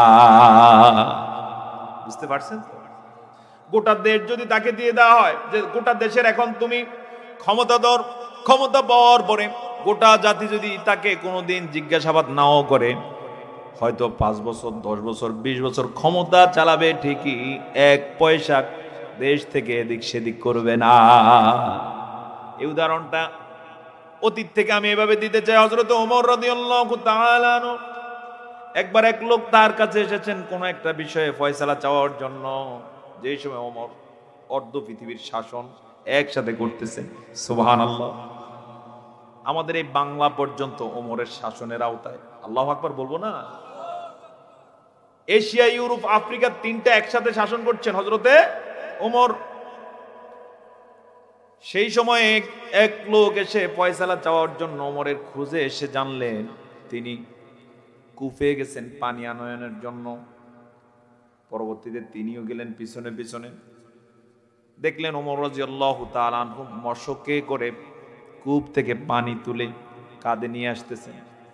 অর্ধ পৃথিবীর শাসক পানি নিজেই আনেন, কাউরে দায়িত্ব দেন না। সুবহানাল্লাহ। শিক্ষা আছে না নাই? আর সামান্য এখন পিয়ন হইলে এরপরে রিকশাওয়ালার সাথে ভাব নিয়ে কথা বল, অবশ্য এরকম বেউকুবি এলাকায় নেই।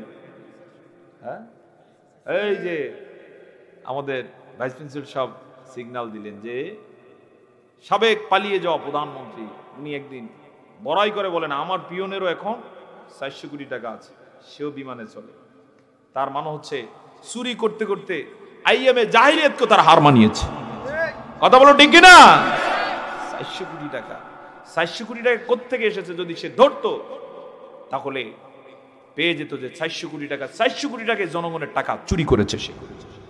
কারণ একটা পিয়নের কয় টাকার বেতন হয়? আমরা ধরলাম 1 লাখ টাকাই বেতন।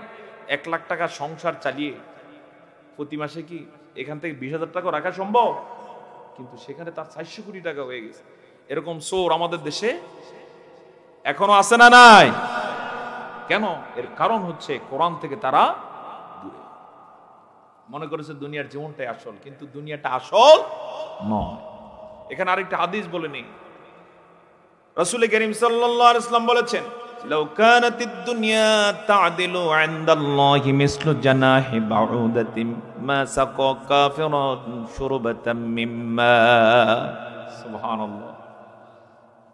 রাসূল করিম সাল্লাল্লাহু আলাইহি ওয়াসাল্লাম বলেন, দুনিয়ার দাম যদি আল্লাহর কাছে একটা মশার দানা পরিমাণও হতো। শুনতেছেন আপনারা? দুনিয়ার দাম আল্লাহর কাছে একটা মশার দানা পরিমাণও যদি হতো, তাহলে দুনিয়ার কোন কাফেরকে, মুশরিককে, হিন্দু, বৌদ্ধ, খ্রিস্টান, নাস্তিক, জালেম কাউকে আল্লাহ তাআলা এক ঢোক পানি পান করতে দিতেন না। কিন্তু আল্লাহর কাছে দুনিয়ার দাম মশার দানা পরিমাণও না।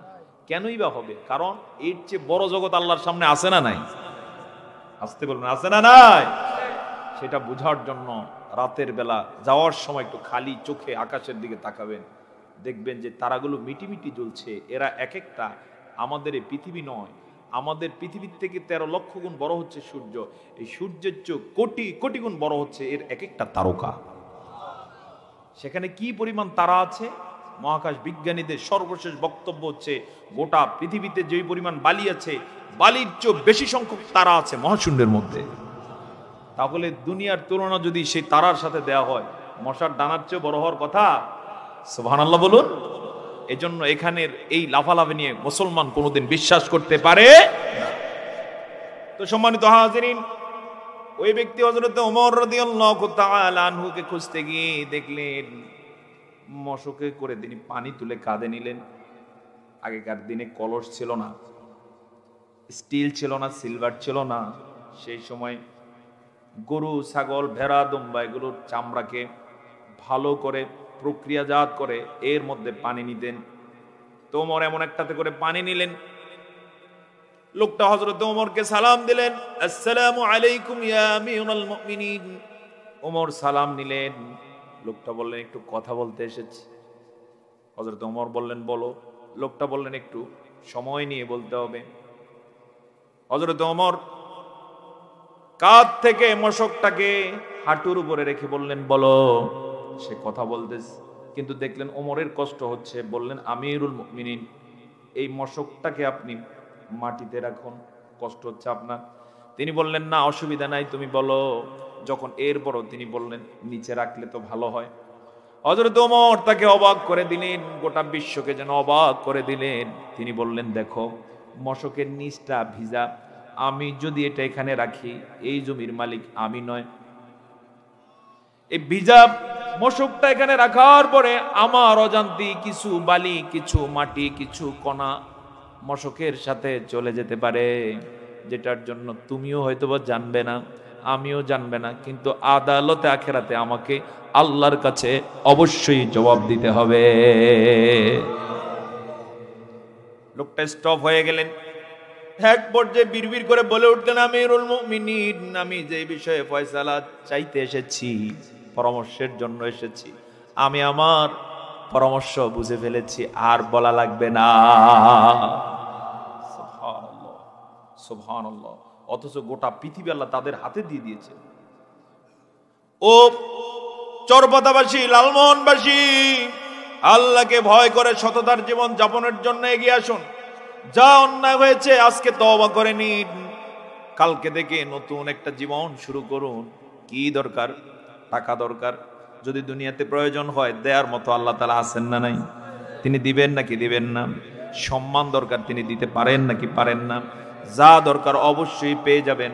আর এখানে পায় আর না পায়, আল্লাহর জান্নাত আছে না না? সুবহানাল্লাহ, পরকাল পড়ে আছে। আল্লাহু আকবার।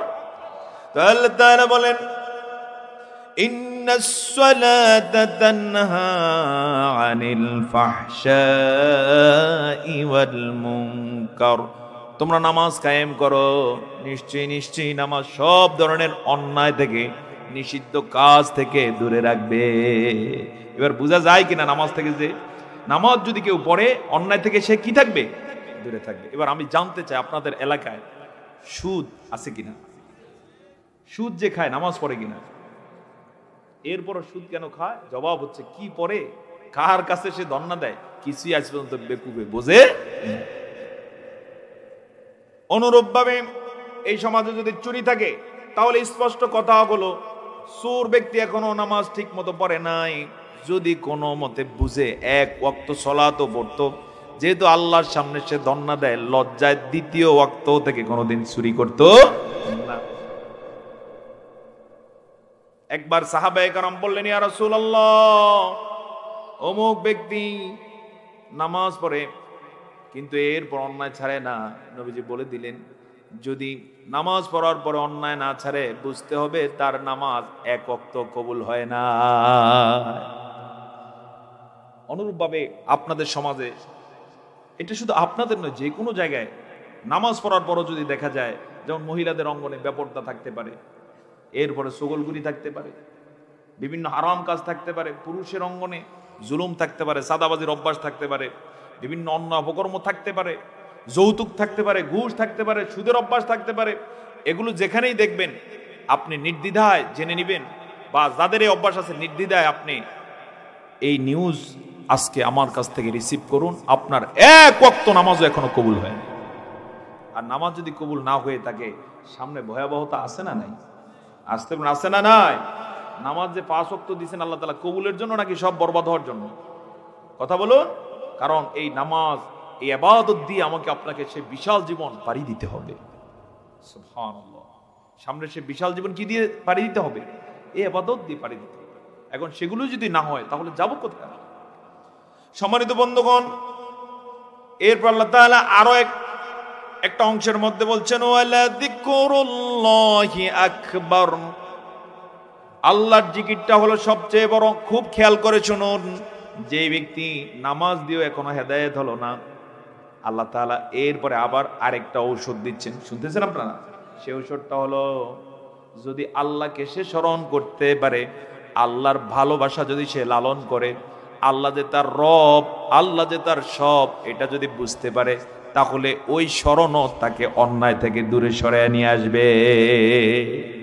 আমাদের সবকে, এত আসতে মন মরা ভাব নেই, আমাদের সবকে আল্লাহ আমার রব, এই রবি আমার সব, আল্লাহ আমার রব,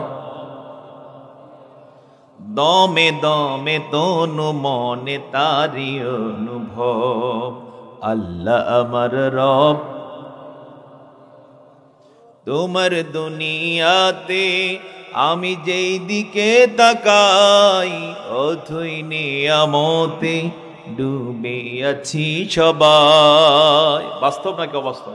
কোন দিকে তাকাবেন? যেদিকেই তাকাবেন, কার নিয়ামত? তোমার দুনিয়াতে আমি যেই দিকে তাকাই, অথই নিয়ামতে ডুবে আছি সবাই। পাখ পাখালির গানে শুনি তাসবিহ কল রব, তাসবিহ কল রব, আল্লাহ আমার রব, এই রবি আমার সব। তো আল্লাহ তাআলা বলেন, ওয়ালা যিকরুল্লাহি আকবার, আর আল্লাহ তাআলার জিকির হলো সবচেয়ে বড়। বিশেষ করে কোরআনে আল্লাহ তাআলা বলেন, ফাযকুরুনি আযকুরুকুম ওয়াশকুরুলি ওয়ালা তাকফুরুন। ফাযকুরুনি আযকুরুকুম, আমার জিকির করো, আমি তোমাদেরকে জিকির করব। অর্থাৎ আমাকে স্মরণ করো, আমিও তোমাদেরকে স্মরণ করব। ওয়াশকুরুলি, আমার কৃতজ্ঞতা আদায় করো, ওয়ালা তাকফুরুন, অকৃতজ্ঞ হও না, কুফরি করো না। এই আয়াতের ব্যাখ্যা এসেছে, আল্লাহর কোন গোলাম যখন আল্লাহকে স্মরণ করতে থাকে, বিপদে মুসিবতে যখন আল্লাহকে স্মরণ করে, আল্লাহ তাআলা তখন বলতে থাকেন, গোলাম ভয় পেও না, আমি আছি। আর আল্লাহ যার সাথে থাকেন তার ভয় আছে কোনো? কথা বলুন, ভয় আছে? বরং সে তৃপ্ত মুগ্ধ থাকে। গোটা পৃথিবী যদি তার বিপক্ষে চলে যায়, সে বলে অসুবিধা নাই, আমার সাথে আছেন কে? সুবহানাল্লাহ, সুবহানাল্লাহ। সহিহ মুসলিমের বর্ণনা, ওয়াযাকারাহুমুল্লাহু ফী মান ইনদাহু, আল্লাহর কোন গোলাম যখন আল্লাহকে স্মরণ করার জন্য কোন ময়দানে, কোন মজলিসে, কোন জায়গায় একত্রিত হয়ে যায়, আল্লাহ তাআলা তাকে আরশে আজিমে স্মরণ করে। আমরা এখানে যারা আছি, এখন বসা আছি, এই হাদিস দ্বারা স্পষ্ট হয়ে যায় আমাদেরকে নিয়ে এখন আলোচনা চলছে আল্লাহ তাআলার আরশে আজিমের টেবিলে। কথাটার দাম অল্প নাকি অনেক? কথা বলেন, অল্প নাকি অনেক? এই কথাটা বোঝার জন্য যদি আজকের এই মাহফিলটা হতো এমন এক আয়োজনে, যে এই মাহফিলে বিশাল শামিয়ানা তৈরি করা হয়েছে হীরা মণিমাণিক্য দ্বারা, চেয়ারগুলো সাজানো হয়েছে যার হাতলগুলো হীরার তৈরি, পায়াগুলো সোনার তৈরি, এরপরে যে গ্যালারি, এই গ্যালারিতে প্রত্যেকে যে যে চেয়ারে বসেছেন অলঙ্কৃত করা হয়েছে, সাজানো হয়েছে হীরা মণিমাণিক্য দ্বারা, চমৎকার খাবার পরিবেশন করা হয়েছে। সেই মজলিসে যদি আল্লাহ স্মরণ করা হতো, তাহলে সেই মজলিসের লোকগুলোকে নিয়ে আল্লাহ তাআলা আরশে আজিমে স্মরণ করছেন। এই উদাহরণটা যেমন যেমন এই উদাহরণ, তার চেয়ে বড় কথা হচ্ছে আমরা যারা এখানে বসছি আমাদের উদাহরণ। অর্থাৎ আমরা বসছি সেই ফাঁসি তেতুলিয়া খোলা ময়দানে, যেখানে হোগলা বিছানো, কিন্তু আমাদের জন্য আয়োজনটা করা হয়েছে অনেক বড়। জোরে বলুন না আল্লাহু আকবার। পৃথিবী যদি এমন আয়োজন করতে পারতো, সে আয়োজনও যদি আমরা বসতাম, আমরা আল্লাহ তাআলা আমাদেরকে এখন স্মরণ করছেন, এটার হক আদায় করতে পারতাম। সুবহানাল্লাহ। তবে আল্লাহ তাআলা এই জন্যই কোরআনে বলে রেখেছেন, গোলাম প্রস্তুতি গ্রহণ করো, আদালতে আখিরাতে তোমার জন্য আমি অনেক কিছু রেখে দিয়েছি। আল্লাহ তাআলা এভাবে বলেন, বাল তুসিরুনাল হায়াতাদ দুনিয়া ওয়াল আখিরাতু খায়রুন ওয়া আবকা। তোমরা দুনিয়ার জীবনকে প্রাধান্য দাও। বাল তুসিরুনাল হায়াতাদ দুনিয়া ওয়াল আখিরা, আর আখিরাতটাই হলো খায়র, সর্বোত্তম, এবং ওয়া আবকা, চিরস্থায়ী। সুবহানাল্লাহ। যেখানে আল্লাহ তাআলা এত আয়োজন রেখেছেন, মানুষ কল্পনাও করতে পারবে না, সে আয়োজন তারা পেয়ে যাবে। হাদিসে কুদসি, ও চরপাতাবাসী কান খাড়া করে শুনুন, আল্লাহর পয়গম্বর বলেন, আল্লাহ তাআলা বলেন, আ'দাতু লিবাদিয়াস সালিহিন মা লা আইনুন রাআত ওয়া লা উযুনু সামিআত ওয়া লা খাতারা আলা কলবি বাশার। জোরে বলুন সুবহানাল্লাহ। আদালতে আখিরাতে আমি আমার নেক বান্দাদের জন্য এমন এমন নিয়ামত রেখেছি, মা লা আইনুন রাআত, যেই নিয়ামত কোনোদিন কোনো চোখ দেখে নাই, ওয়ালা উযুনু সামিআত, এমন কি কোনো কান শুনে নাই, কোনোদিন রূপকথার গল্পের মতো সে শুনতে পারে নাই, এমন কি কেউ কোনোদিন কল্পনাও করে নাই, আমি সেই নিয়ামত তার জন্য সাজিয়ে প্রস্তুত করে রেখে দিয়েছি। আবার তিনি আমাদেরকে দাওয়াত করেছেন, আহ্বান করেছেন সূরা আলে ইমরানের 133 নম্বর আয়াতের মাধ্যমে।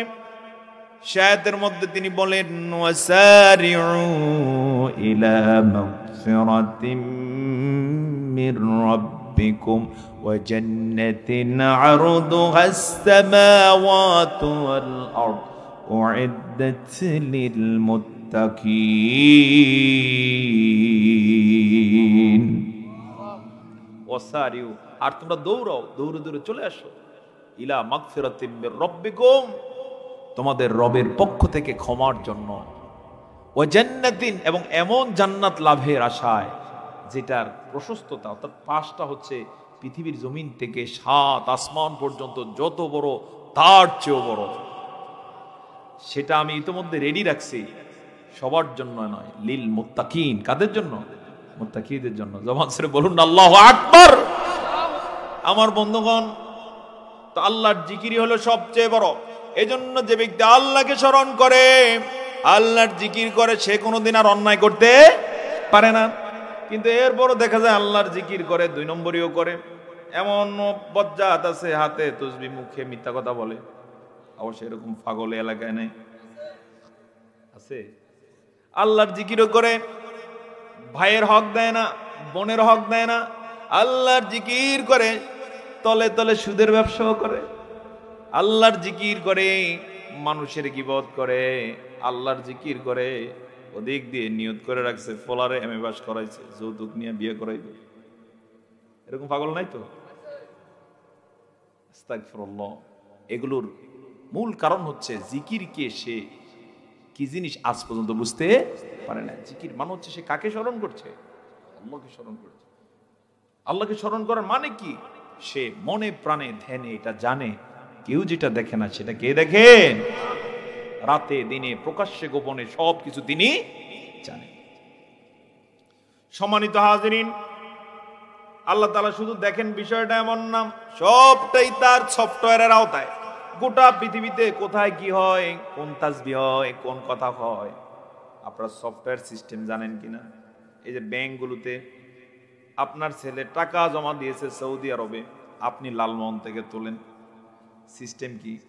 ওই যে সৌদি আরবে দেওয়ার সাথে সাথে সফটওয়্যারে তুলে দেওয়ার সাথে সাথে মুহূর্তের মধ্যে এখানে দেখা যায় 40,000 দিছে, এখানে দেখা যায় 40 উঠে গেছে। তার মানে হচ্ছে মানুষের প্রযুক্তি এতটুকু পর্যন্ত ক্যাচ করে, ক্যাপচার করে। মানুষ আল্লাহর সৃষ্টি মানুষের প্রযুক্তি যদি এতটুকু পর্যন্ত ক্যাপচার করতে পারে, আল্লাহর প্রযুক্তি তাহলে কেমন হতে পারে? সুবহানাল্লাহ বলুন। কে কোথায় কি করে, কেউ যেটা জানে না সেটাও তিনি জানেন। এই জন্যই তিনি সব কিছু ক্যাপচার করে রেখে দিচ্ছেন। এখন হয়তোবা ধরবেন না, ধরার জন্য একটা আখিরাত আছে না? না, ধরবেন। শুধু ধরা নয়, কোরআনের এক একটা সূরা পড়তে গেলে হতবাক হতে হয়। সূরে মুতাফফিফিনের মধ্যে আল্লাহ তাআলা এক পর্যায়ে বলেন, ফালইয়াউমাল্লাযীনা আমানু মিনাল কুফফারি ইয়াদহাকুন আলাল আরাইকি ইয়ানজুরুন হাল সুবদিবাল কুফফার মা কানু ইয়াফআলুন। আদালতে আখিরাতে আল্লাহর প্রিয় বান্দা যারা, এদের সংখ্যাটা হবে কম। সুবহানাল্লাহ বলুন। সংখ্যা হবে কি? কম। এক চান্সে যারা জান্নাতে যাবেন তাদের সংখ্যাটা কম হবে। ইন্না লিল্লাহ পড়বো না? সেই জান্নাতীরা যখন জান্নাতের জন্য সার্টিফিকেট পেয়ে যাবেন আদালতে আখিরাতে, সার্টিফিকেট পাওয়ার পরে এখনো তারা জান্নাতে ঢুকবেন না, কিন্তু তাদেরকে আগের থেকেই সম্মানের চেয়ার দিয়ে দেওয়া হবে। এই চেয়ারে বসে তারা বলবে আলাল আরাইকি ইয়ানজুরুন, হাসরের ময়দানে তাকিয়ে বলবে, আমাদের সাথে যারা জুলুম করেছে, বেয়াদবি করেছে, আল্লাহর কোরআনকে অবমাননা করেছে, জিকিরের নামে বাহাত্রামি করেছে, কোরআন হাদিসে যা পেয়েছি এগুলো অনুযায়ী কাজ করতে গিয়ে আমরা কত কষ্ট করেছি, কিন্তু তারা সেই কষ্ট করতে রাজি ছিল না, তাদের কি অবস্থা? ফেরেশতারা তখন সবগুলোর সামনে নিয়ে আসবেন। দেখা যাবে হাতে, কোমরে, পায়ের মধ্যে তাদেরকে ইতোমধ্যে লোহার আগুনে পোড়ানো লাল শিকল পরানো হয়েছে। এমন শিকল কোনোদিন খোলা যাবে না, স্থায়ীভাবে সেটা আটকানো। নাউজুবিল্লাহ বলবেন না? পৃথিবীতে সাধারণত এমন শিকল হয় না। এই যে হ্যান্ডকাপ পরায়, হ্যান্ডকাপের মধ্যে তালাচাবি আছে না? না। এরপরে এমনও আছে, মজার একটা বিষয়, 2011 সালের 19 সেপ্টেম্বরে গ্রেপ্তার হলাম ঢাকা শহরে। সেখানে অপবাদ দেওয়া হয়েছে আমরা রাষ্ট্রদ্রোহী। তো আমাদের সাথে একজন ছিলেন একবারে ছাত্র মানুষ, তারা হ্যান্ডকাপ পরানোর পরে হাত এত চিকন, ছোট্ট মানুষ, ওই হ্যান্ডকাপ থেকে হাত খুলে গেছে চুরির মতো, বুঝছেন কিনা? তো সে তিরিং বিরিং হাঁটতেছে, আদালতে উঠছে। ওই পুলিশ এতক্ষণ ধরেছিল, দেখ কিরে আমার এটার সাথে লোক নাইকা, পরে দেশের সামনে যায় খুব আনন্দই আছে। এটা তারা উদাহরণ দিন। অর্থাৎ মানুষের যে হ্যান্ডকাপ, এটার মধ্যে যেমন তালাচাবি আছে, আবার খোলো যায়, আটকানো যায়। আল্লাহ তাআলার যে শিকলগুলো হবে, কোরআনের ভাষায় খুজুহু ফাগুল্লুহু সুম্মাল জাহিম সাল্লু। আল্লাহ তাআলা বলবেন খুজুহু, ওদেরকে পাকড়াও করো, ফাগুল্লুহু, লোহার শিকল পরিয়ে দাও। সেই বেরি এবং শিকল এমন যে তালাচাবি নাই, স্থায়ী আটকানো, এবং সেটা আগুনে পোড়ানো লাল টকটকা থাকবে, এটা পরাবে তারে। সুম্মাল জাহিমা সল্লু, এরপরে জাহিমের মধ্যে নিক্ষেপ করো। তো আল্লাহর প্রিয় বান্দারা যখন বলবে যে ওদের শাস্তিটা কি হয়েছে আমরা একটু দেখতে চাই, যেমন আল্লামা সাঈদীকে যারা হত্যা করেছে তাদের শাস্তি আছে না নাই? আজও একটা শ্রেণী ইনিয়ে বিনিয়ে বলতে চায় আগেই তো আমরা ভালো ছিলাম। হ্যাঁ, আগে তোমরা ভালো ছিলা, 13 বছর আল্লামা সাঈদীর মতো লোকদেরকে হত্যা করে তোমরা ভালো ছিলা, এই স্বপ্ন তোমরা দেখো, তবে আল্লাহর গজব থেকে তোমরা বাঁচতে পারবা না। গজব এখনো তো শুরু হয় নাই, গজব সামনে আছে না নাই? কেউ যদি একটা মানুষকে অন্যায়ভাবে হত্যা করে, কোরআনের বক্তব্য হচ্ছে সে একজন দুইজন নয়, সমগ্র পৃথিবীর মানুষকে অন্যায়ভাবে হত্যা করার সমতুল্য অপরাধ সে করলো। এটা কার কথা? নাকি আলেম সাহেবের কথা? কার কথা? আল্লাহ তাআলা বলেন, মান ক্বাতালা নাফসান বিগাইরি নাফসিন ফিল আরদি আও ফাসাদিন বিগাইরি নাফসিন আও ফাসাদিন ফিল আরদি فكأنما قتل الناس جميعا মান কতালা নাফসান, কতল করলো কোন নফসকে, বিগয়রি নাফসিন, সে কাউকে মারে নাই কিন্তু এরপরও তাকে মারলো, আও ফাসাদিন ফিল আরদ, অথবা সে পৃথিবীতে কোনো বিপর্যয় সৃষ্টি করে নাই এরপরও তাকে হত্যা করলো, ফাকান্নামা কতালান নাস জামিয়া, যেন সে পৃথিবীতে যত মানুষ আছে সবারে মারার অপরাধ করলো। আল্লামা সাঈদীকে মারার অপরাধ কি একটা মানুষকে মারার অপরাধ? হাজার লক্ষ কোটি মানুষকে মারার চেয়ে ভয়াবহ অপরাধ তারা করেছে। মনে পড়ছে এখনো এই কিছুদিন আগে যে বিচারকটা ফালাইলো, হ্যাঁ, ওর নাম নেব না, কত বড় দুঃসাহস, এবং পতিত সরকারের কত বড় সে বলা চলে সুযোগ সুবিধা গ্রহণ করার পরে এই কথা বলতে সাহস দেখিয়েছে। বলল সাঈদীকে আমি ফাঁসির রায় দিয়েছি। সাঈদী ওর মতো হাজারটা মানিক যদি একত্রিত হয় সাঈদীর একটা ফসমের সমতুল্য হবে না। কিন্তু এরা আল্লামা সাঈদীর মতো লোককে এভাবে অপরাধী সাজিয়েছে কার উস্কানিতে? আমরা তো বুঝতে পেরেছি সেই উস্কানি যারা দিয়েছে আল্লাহর গজব একে একে তারা দেখতে পাবে যদি তারা এখনো তওবা না করে। এক্ষেত্রে আফসোস লাগে আমাদের এই অঞ্চলের কিছু লোক আল্লামা সাঈদীকে সে সময় অপরাধী সাব্যস্ত করতে অপচেষ্টা করেছে, করে নাই শুধু দলের কারণে। যারা দলের কারণে এই কাজ করেছে তারা কি কাজটা গুনার কাজ করছে না সওয়াবের কাজ? কেমন গুনাহ? ভয়াবহ গুনাহ। এজন্য সম্মানিত ভাই সব, এই মাহফিলে যারা আছেন বিনয়ের সাথে আপনাদেরকে বলে যায়, যারা ভুল করেছে তারা এই সমাজেরই লোক, তাদেরকে এবার বুঝান তোমরা যে অন্যায় করেছো আল্লাহর কাছে মাপ চাও। সম্ভব হলে সাঈদী সাহেবের বিরুদ্ধে যদি কোনোদিন কথা বলে থাকে বলবেন যে তার সন্তানের এখন আছে, তাদের কাছে মাপ চেয়ে আসো, হয়তো আল্লাহ মাফ করে দিতেও পারেন। বিকল্প চিন্তা করে কখনো ইস্কনের সাথে সহযোগী সেজে বাংলাদেশে বিপর্যয় সৃষ্টি করে আবার আগেই ভালো ছিলাম চেষ্টা করবেন, বাঁচা যাবে না। কথা বলতে গেলে অনেক কথা, শুধু এতটুকু জ্ঞানীরে ইশারা দিলে যথেষ্ট। জ্ঞানী হিসেবে আপনাদেরকে এতটুকু ইশারাই দিয়ে যায়। আসুন আমরা এখন থেকে আল্লাহকে যথাযথভাবে স্মরণ করব। রাজি আছে কিনা ইনশাআল্লাহ? ধন না দিলে একজনের কাছে দেব, তিনি কে? আর বাঁচাতে একজনই পারেন, তিনি হচ্ছেন। তো আল্লাহ তাআলা বলেন ওয়ালা যিকরুল্লাহি আকবার, আল্লাহর জিকিরটাই হলো বড়। যে ব্যক্তি আল্লাহকে স্মরণ করে সে কোনোদিন কোনো অন্যায় করতে পারে না, সে লজ্জা পায়। যখন অন্যায়ের কাছে যায় সে দেখতে পায় কেউ যদি এই অন্যায় নাও দেখে, এই অন্যায়টা আমার আল্লাহ তাআলা দেখতে পায়। এজন্য অন্যায় থেকে কি সরে আসেন। সহিহ বুখারীতে একটা গল্প আছে, বলবো? 3 ভদ্রলোক বাজারে গেলেন, বনী ইসরাইলের গল্প। বাজার থেকে আসার সময় তারা একটা গিরিপথ দিয়ে আসতেছিলেন, অর্থাৎ দুই পাশে পাহাড়, মাঝে দিয়ে কি পথ, এটারে কি বলে? গিরিপথ। বাংলাদেশে এরকম কিছু পথ আছে, যেমন খাগড়াছড়ি, বান্দরবানের, চিটং। কয়েকদিন আগে আমি আমার একটা পথ দিয়ে যাচ্ছিলাম, পরে দুই পাশে পাহাড় দেখে মনে হলো গিরিপথ। তো এই গিরিপথ দিয়ে আসার সময় প্রচন্ড ঝড় শুরু হয়। এই ঝড়ের এক পর্যায়ে বিশাল একটা পাথর তাদের সামনে পড়ে সামনে পিছনের রাস্তা বন্ধ হয়ে যায়। দীর্ঘ সময় ঝড় চলার পরে এক পর্যায়ে ঝড় যখন থামলো, এবার তারা বের হতে গিয়ে দেখেন বের হওয়ার পথ নাই, আটকে গিয়েছে। আস্তে আস্তে করে আল্লাহ তাআলার কাছে এবার ফরিয়াদ জানানো শুরু করেছেন, আল্লাহ যে ভয়াবহ বিপদের মধ্যে পড়েছে কোনোদিন পড়ি নাই, তুমি ছাড়া আমাদেরকে কেউ বাঁচানোর নাই। এ ফরিয়াদ জানানোর পরেও দেখলেন পাথর সরে না। এক পর্যায়ে তারা একজন তাদেরকে বললেন, শোনো, কে কি জীবনে ভালো কাজ করেছো, সে ভালো কাজের উসিলা ধরে আল্লাহর কাছে মাপ চাও, হতে পারে তিনি মাফ করে দিবেন। আর তিনি মাফ না করলে এখান থেকে বের হওয়া সম্ভব নয়, পাথর চাপায় আমাদের মৃত্যু হয়ে যাবে। এবার তো হুহু করে কেঁদে একজন বলে উঠলেন, আল্লাহ তাআলা, আমার এক বৃদ্ধা মা ছিলেন, সব সময় মাকেই প্রাধান্য দিতাম খাবারের ক্ষেত্রে, তারপরে ভালো সুযোগ সুবিধার ক্ষেত্রে।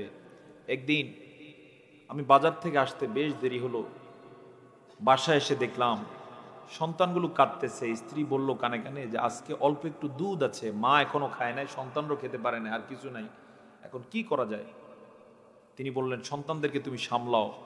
মায়ের কাছে গেলেন, মা ছিলেন অসুস্থ, বললেন, মা দুধটুকু খাও। মা খেয়ে নিলেন। মাকে দুধ খাইয়ে দিয়ে সন্তানদেরকে ওই অবস্থায় ঘুমানোর ব্যবস্থা করেছেন। মা তৃপ্ত খেয়ে নিলেন। মা জানতেনও না যে তার সন্তানরা খায় না, এবং তারও যে নাই মার সেটা জানা ছিল না। মা দোয়া করেছেন, সে ওই যে মাকে ঘুম পাড়াতে পেরেছেন, তৃপ্তির সাথে আল্লাহ শুকরিয়া আদায় করলেন, কাঁদলেন, আল্লাহর কাছে বললেন, আল্লাহ আমি মায়ের জন্য যে কাজটুকু করেছি এটা শুধু তুমি বলেছো মায়ের সাথে ভালো ব্যবহার করতে হবে, বাবার সাথে ভালো ব্যবহার করতে হবে, আমি সেজন্যই করেছি। আমার এই সামান্য আমলটুকু যদি তুমি কবুল করে থাকো, পাথরের ভয়াবহতা থেকে আমাদেরকে বাঁচাও। বলার সাথে সাথে দেখা গেল হঠাৎ করে পাথরের 3 ভাগের 1 ভাগ সরে গেছে। জোরে বলুন আল্লাহু আকবার। আরেকজন আল্লাহর কাছে বলে উঠলেন, আল্লাহ আমার একজন কৃতদাস ছিল, প্রতি মাসে তাকে একটা বেতন দিতাম, 1 মাসে হঠাৎ করে দেই সে নাই, পালিয়ে গেছে। আল্লাহ তাআলা ওই মাসের বেতন সে নেয়, পালিয়ে যাওয়ার পরে আমি তার উপরে নাখোশ হলাম না, আমি তার অপেক্ষায় থাকলাম। না আসার কারণে যে বেতনটা সে পেত, আমি বেতন দিয়ে একটা ছাগলের বাচ্চা কিনলাম, আমার ছাগলের পালের সাথে রেখে দিলাম। আস্তে আস্তে করে সেটা বড় হতে লাগলো। একদিন সেটা থেকে আরো ছাগল হলো, হতে হতে অনেকগুলো হয়েছে। একদিন দেখি সেই কৃতদাস এসে আমাকে সালাম দিয়ে হাজির, লজ্জাবনত মাথায় বলল, মালিক ভুল হয়ে গেছে, চলে গেছিলাম, তবে আসছি, আমি একটু বিপদে আছি, যদি আমার বেতনটা দিতেন। বলার সাথে সাথে আমি তাকে ছাগলের পাল দেখে বললাম, এগুলো সব তোমার, তুমি নিয়ে যাও। সে মনে করলো আমি তার সাথে মস্কারা করি। আমি বললাম, না, নিয়ে যাও। বলার সাথে সাথে আমার চোখের সামনে থেকে সবগুলো ছাগল নিয়ে গেল। সে যাওয়া পর্যন্ত আমি তাকিয়ে থাকলাম, এবং তৃপ্তিতে আমার চোখে পানি চলে এলো। ওগো আল্লাহ, আমি দিয়ে দিয়েছি শুধু তোমার সন্তুষ্টির জন্য। আমার এই আমলটুকু কেউ জানে না, যদি তুমি পছন্দ করে থাকো আমাদেরকে বাঁচিয়ে দাও। বলার সাথে সাথে দেখা গেল পাথরের 3 ভাগের আরো 1 ভাগ সরে গেল।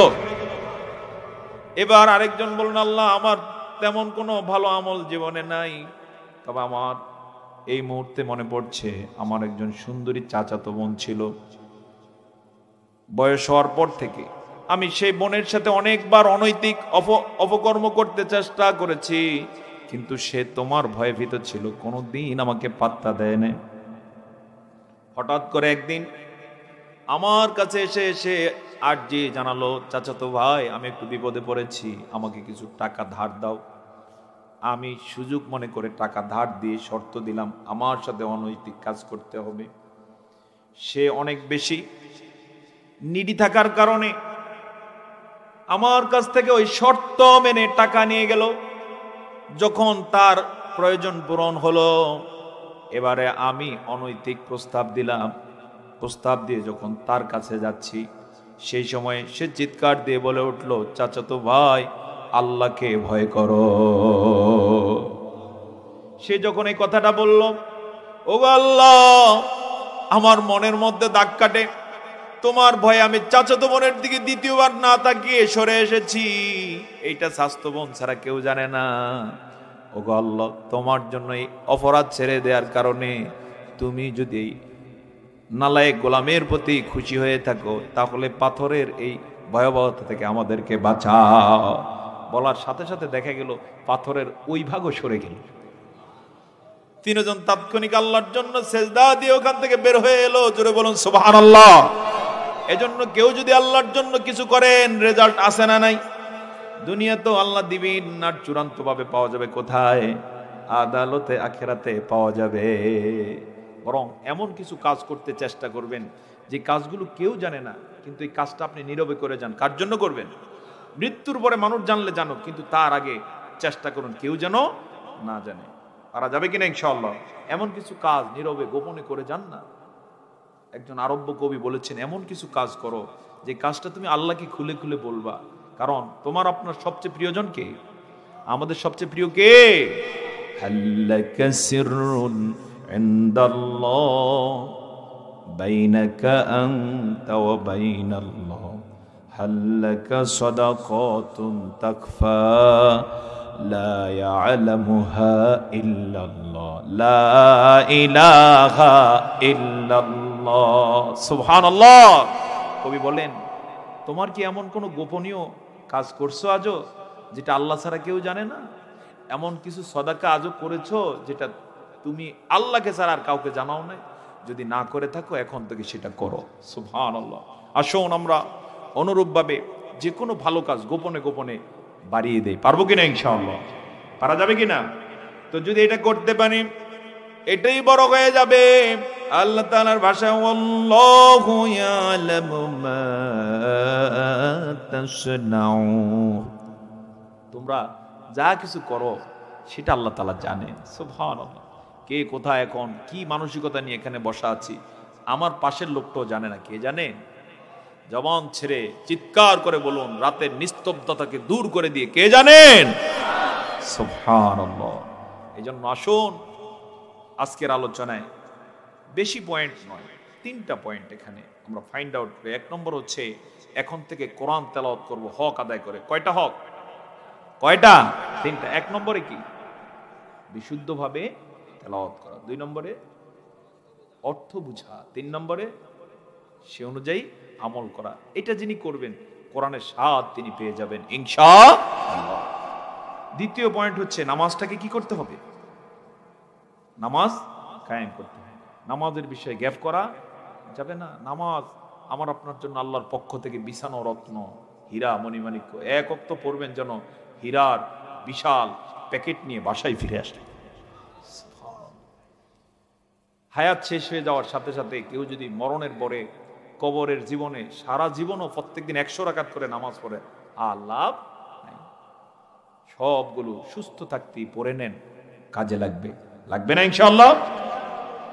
3 নম্বর হচ্ছে সবচেয়ে বড় হচ্ছে কার জিকির? আসতে পারে না কার জিকির? একটা দল ছিল সকাল সন্ধ্যা শুধু তার নেতার জিকির করে গেল। আছে না নাই? করতে করতে বাংলাদেশের মানুষকে এতটা চুষে মানুষের এত পরিমাণ সম্পদ নষ্ট করেছে যে ওই লোকটার মূর্তি বানাতে গিয়ে 4000 কোটি টাকা নষ্ট করেছে। 1000? আলহামদুলিল্লাহ, ছাত্র জনতা সেই মূর্তির গলায় জুতার মালা দিতে বাধ্য হয়েছে। হয় নাই? কি লাভ হলো? এজন্য মানুষের মূর্তি দিয়ে, মানুষের ছবি দিয়ে কখনো সম্মান হতে পারে না। বরং ছবি পাইলে, মূর্তি পাইলে শত্রুরা কখনো কখনো এগুলোরে লাঞ্ছিত করতে সহজ হয়। বাস্তব না অবাস্তব? সেটাই হলো। এমনও ভিডিও দেখেছি, লজ্জা লেগেছে। ভিডিওতে ছোট্ট বাচ্চারে উঠিয়ে দিছে, দেখলাম মূর্তির মাথায় উঠে পেশাব করতেছে। সম্মান বাড়লো না কমলো? এজন্য কখনো মূর্তি দিয়ে মানুষের সম্মান নিশ্চিত করা যায় না। সম্মান আসে কার পক্ষ থেকে? জবান ছেড়ে বলুন, কার পক্ষ থেকে? এই মূর্তি কোনোদিন সম্মানের কারণ হতে পারে না। বেশি বেশি বরং মানুষের স্মরণ না করে স্মরণ করা দরকার কাকে? ওয়ালা যিকরুল্লাহি আকবার। আকুলু কওলি হাদা।